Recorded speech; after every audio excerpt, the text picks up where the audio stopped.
તાપ થઈ ગયા ગાઈઝ અને વરસાદ ચાલુ થઈ જશે એ તો હું બતાવી દઉં. પેલા શેઠ લોકો આવ્યા હા અમને પડીકા ને એ બધું નાસ્તો કરાવવા માટે. મિત્રો જય માતાજી. તો આપણી સવાર થઈ જશે ને અને આજે આપણે વહેલા ઉઠી ગયા છીએ. તો ગાઈઝ આજે આપણે જવાનું છે આપણા ખેતરના અંદર. તો ચલો જઈએ, હું તમને ઘરમાં જઈને બતાવું. કોઈક આવીશ આપણા ઘરમાં, ચાલો દવાનું જઈને બતાવું. બીજી છે અમારા ઘરે, એની મમ્મીને બહાર જશે તો તારે બેસનામ જે તો બહાર જ જે કહેવાય.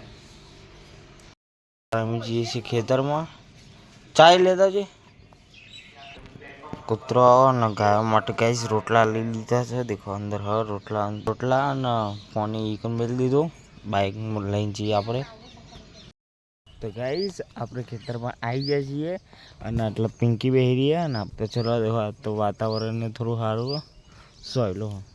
ખેતરમાં આપણે આટલું અડધું કામ પતાવી નાખ્યું છે અને આ શેઠ લોકો આવ્યા હા અમને પડીકા ને એ બધું નાસ્તો કરાવવા માટે. મૂન પિંકી દેખો આટલા નાસ્તો કરી રહ્યા. ખીચડીએ લઈને આવ્યા, પાણીએ લઈને આવ્યા, પડીકા લઈને આવ્યા છે શેઠ લોકો.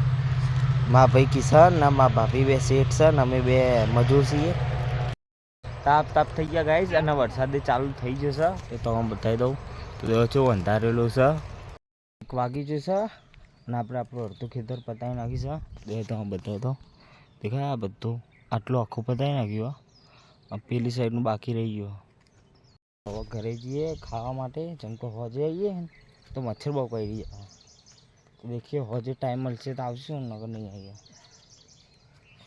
એટલે અડધો પકી ગયા. ઢહો કેટલો બધો આટલા છે, બાઇક જ નહીં હટતો. તો મારા ભાભીને પિંકીને જ ઉતાર નાખ્યા.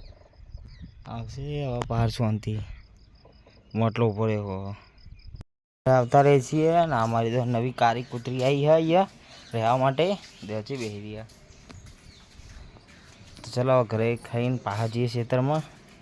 ખાવાના હવે ખાઈ રહ્યા છે અને આટલા ઠાકોર ફેમિલીનો બ્લોગ ચાલુ છે. તો ચલો બ્લોગ જોઈએ છીએ. આ બહુ દારા ભાઈ બ્લોગ નહીં જોયો. હોજ પડી જશે ગાઈસ અને વરસાદ હચો મસ્ત આવ્યો છે અને હજુ વરસાદ ચાલુ છે. જેવું અંધારેલું હમણાં ખેતરમાં જવાનું તો એ નહીં ગયા આપણે. સારું તો નહીં ગયા. હવે દહીંનું મિલવાનું દૂધ લઈને આવીએ આપણે. ખાસું મોડું ને અંધારેલું તો જબ્બર છે. આખો દિવસ અંધારેલું આવ્યું. સવારે થોડું પેલું પડી ગયું. જબ્બર વરસાદ તો ચાલુ જ હજુ થોડું લઈ લીધું અને હવે જઈએ અહીંથી. વરસાદમાં આખા પલળી રહ્યા છે અને હવે તો નાવું હોય. ઠંડી ચડી ગઈ જબ્બર.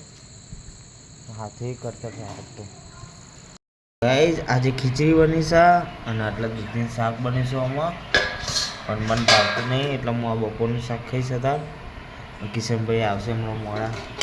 મરચો થજ આપણે રૂમમાં બેહાય છીએ અને હજુ તો એડિટિંગે બાકી છે. તો ગાઈઝ તમને અમારો વિડીયો ગમ્યો હોય તો ગાઈઝ વિડીયોને લાઇક કરજો. ચેનલ ઉપર નવા હોય તો ગાઈઝ ચેનલને સબસ્ક્રાઈબ કરજો. કાલે આપણે મળીશું બીજા બ્લોગ સાથે. Thanks for watching. Bye bye.